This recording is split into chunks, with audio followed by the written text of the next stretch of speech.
Alors, une petite explication sur le fait que le rotor ait la possibilité de tourner sur lui-même.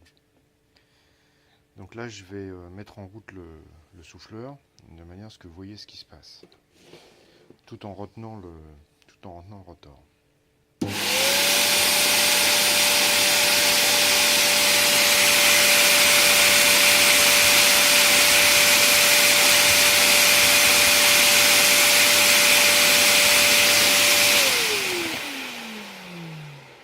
Donc vous voyez que avec le flux qui est orienté, parce que le flux d'air arrive dans cette direction-là, tout autour, et en fait le rotor se met à tourner sur lui-même.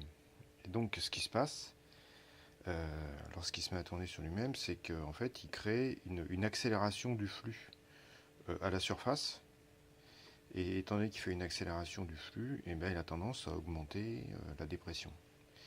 Et donc comme en fait ce qui fait la motricité, c'est la dépression qu'il y a dans cet espace-là et la surpression qu'il y a à l'opposé. D'accord.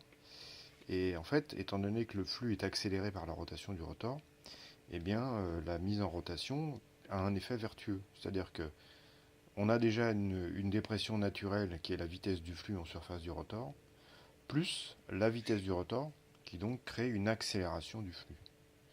Donc on se retrouve avec une augmentation du couple avec la vitesse de rotation. Bon là évidemment sur cette turbine là c'est pas évident parce qu'elle est pleine de défauts, il y a des frottements, il y a des choses comme ça, mais c'est le principe.